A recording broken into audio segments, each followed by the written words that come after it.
Assalamualaikum warahmatullahi wabarakatuh. Perkenalkan, nama saya Ila Zalzabila, NIM A241200012. Saya salah satu mahasiswa Universitas Tadulako, Fakultas Keguruan dan Ilmu Pendidikan, Program Studi Pendidikan Fisika. Di sini saya akan menjelaskan sedikit tentang materi perkembangan peserta didik.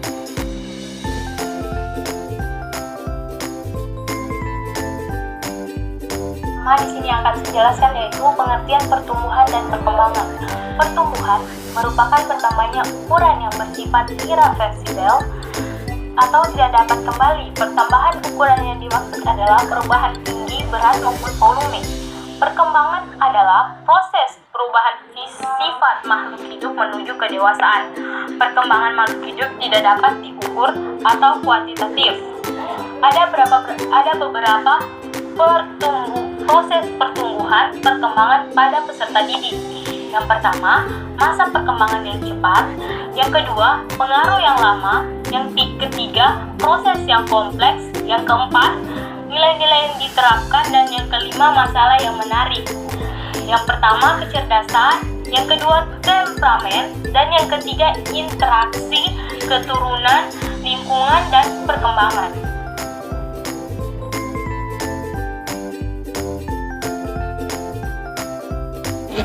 Yang kedua yang akan saya jelaskan yaitu tentang rentang kehidupan manusia. Rentang kehidupan manusia atau lifespan development mulai dari usia kandungan, infansi, bayi, remaja, dewasa, dan lansia sampai alam barzah, yakni meninggal. Dalam setiap rentang kehidupan manusia ada tugas perkembangan masing-masing yang harus dilalui oleh setiap manusia yang lahir ke dunia. Dalam setiap tugas perkembangan atau task development harus berkembang sesuai dengan masa dan usia, tidak boleh terlewati. Kalau terlewati akan terjadi misdevelopment yang sulit untuk dirubah dan dididik kembali. Perkembangan dapat diartikan sebagai perubahan yang progresif atau kontinu atau berkesinambungan dalam diri individu dari mulai lahir sampai mati. Pengertian lain dari perkembangan adalah perubahan-perubahan yang alami individu atau organisme menuju tingkat kedewasaan atau kematangan yang berlangsung secara sistematis, progresif, dan berkesinambungan, baik menyangkut fisik atau jasmania maupun psikis atau rohania. Yang pertama, perkembangan dalam kandungan. Yang kedua, periode atau tahapan infansi dari lahir sampai dengan 2 bulan. Yang ketiga, periode atau tahapan bayi 2 minggu sampai 2 tahun. Tahapan perkembangan kanak-kanak 2 tahun sampai 12 atau 13 tahun. Periode atau tahapan perkembangan pubertas 11 atau 12 tahun sampai dengan 15 atau 16 tahun. Periode remaja usia 13 atau 14 sampai dengan 18 sampai 21 tahun. Periode dewasa awal usia kurang lebih 18 tahun sampai kurang lebih 40 tahun. Periode usia madya atau middle age 40 tahun sampai 60 tahun. Yang ke-9, periode dewasa akhir usia 60 tahun sampai meninggal. Dalam perkembangan, isu merupakan permasalahan penting yang dikedepankan dalam pembahasan perkembangan individu. Dalam perkembangan terbagi 3 isu, yaitu isu natur versus nurture, 2 isu kuantitatif atau kuantitatif, isu kontinu atau diskontinu.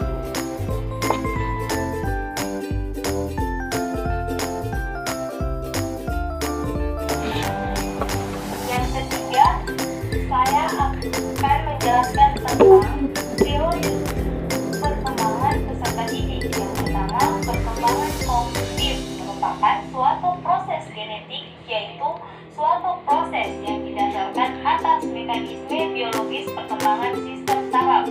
Dengan makin bertambahnya umur seseorang, maka semakin kompleks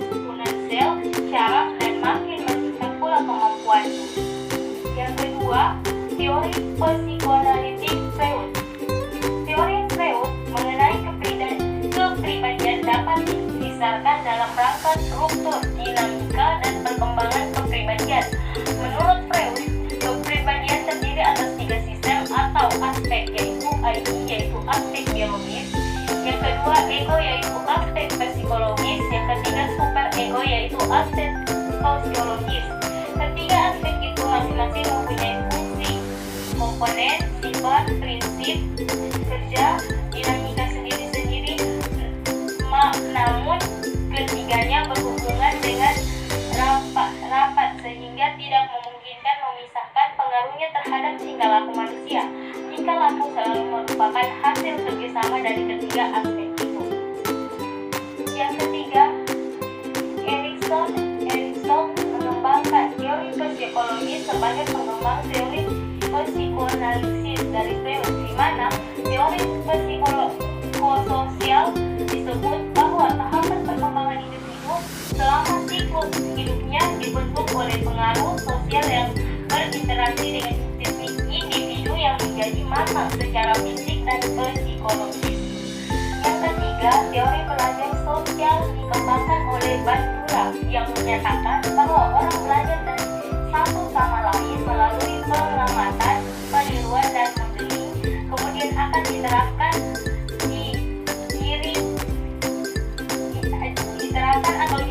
penerapan akan diulang jika mendapat penghargaan dan tidak akan diulang jika mendapat hukuman. Teori pembelajaran sosial menekan pada beberapa aspek. Yang kelima, teori perkembangan perseptual Vygotsky menentang gagasan-gagasan Piaget tentang bahasa dan pemikiran. Vygotsky mengatakan bahwa bahasa bahkan dalam bentuknya yang paling awal adalah berbasis sosial. Sementara Piaget menekankan pada percakapan anak-anak yang bersifat egosentris dan berorientasi nasional. Anak-anak berbicara kepada diri mereka untuk mengatur perilaku dan untuk mengarahkan diri mereka. Sebaliknya, Piaget menekankan bahwa percakapan anak kecil yang egosentris mencerminkan kematangan sosial dan kognitif mereka.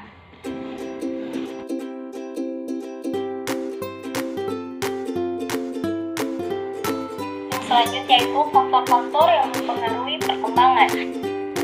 Dalam pembahasan sebelumnya dijelaskan bahwa perkembangan tiap-tiap individu tidak sama, hal yang sangat dipengaruhi oleh berbagai faktor-faktor. Secara garis besar, faktor-faktor tersebut dapat dibedakan atas 3 faktor, yaitu faktor yang berasal dari dalam diri individu, yang kedua faktor yang berasal dari luar individu, yang ketiga faktor-faktor umum. Untuk lebih jelasnya, ketiga faktor tersebut berikut penjelasannya. Yang pertama, faktor yang berasal dari dalam diri individu. Semenjak dari dalam kandungan, jadi besar dengan sendirinya, dengan kodrat yang kandungannya sendiri. Di antara faktor-faktor dalam diri yang sangat berpengaruh terhadap perkembangan individu adalah yang pertama bakat atau pembawaan, yang kedua sifat-sifat keturunan, yang ketiga dorongan atau insting. Selanjutnya yang kedua, faktor yang berasal dari luar individu. Sebagaimana telah dijelaskan bahwa perkembangan didorong dari dalam dan dorongan itu dapat melaju atau terhambat oleh faktor-faktor berada di luar dirinya. Di antara faktor-faktor di luar yang mempengaruhi perkembangan individu adalah yang pertama makanan, yang kedua iklim, yang ketiga kebudayaan, yang keempat ekonomi, dan yang kelima kedudukan anak dalam keluarga. Selanjutnya yang ketiga faktor-faktor umum. Faktor-faktor umum maksudnya unsur-unsur yang dapat digolongkan ke dalam kedua penggolongan tersebut yaitu faktor dari dalam dan dari luar dari individu. Dengan kata lain, jika faktor-faktor yang mempengaruhi perkembangan itu merupakan campuran dari kedua unsur tersebut, maka dikatakan sebagai faktor umum. Di antara faktor-faktor umum yang mempengaruhi perkembangan individu adalah yang pertama integrasi, yang kedua jenis kelamin, yang ketiga kelenjar gondok, yang keempat kesehatan, dan yang kelima ras.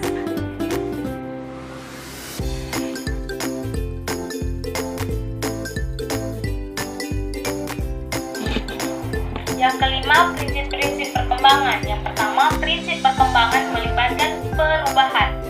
Yang kedua, prinsip perkembangan awal lebih kritis daripada perkembangan selanjutnya. Prinsip perkembangan merupakan hasil proses kematangan dan belajar. Yang keempat, prinsip pola perkembangan dapat diramalkan. Yang kelima, prinsip pola perkembangan mempunyai karakteristik yang dapat diramalkan. Yang keenam, prinsip terhadap perbedaan individu dalam perkembangan. Yang ketujuh, prinsip periode pola perkembangan. Yang kedelapan, prinsip pada setiap periode perkembangan terhadap harapan sosial. Yang kesembilan, prinsip setiap bidang perkembangan mengandung bahaya potensial. Yang ke-10, prinsip kebahagiaan bervariasi pada berbagai periode perkembangan.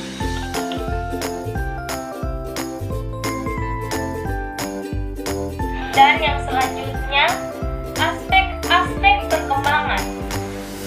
Perkembangan berkenaan dengan keseluruhan kepribadian individu anak, karena kepribadian individu membentuk satu kesatuan yang terintegrasi. Secara umum dapat dibedakan beberapa aspek utama kepribadian individu anak, yaitu aspek kognitif,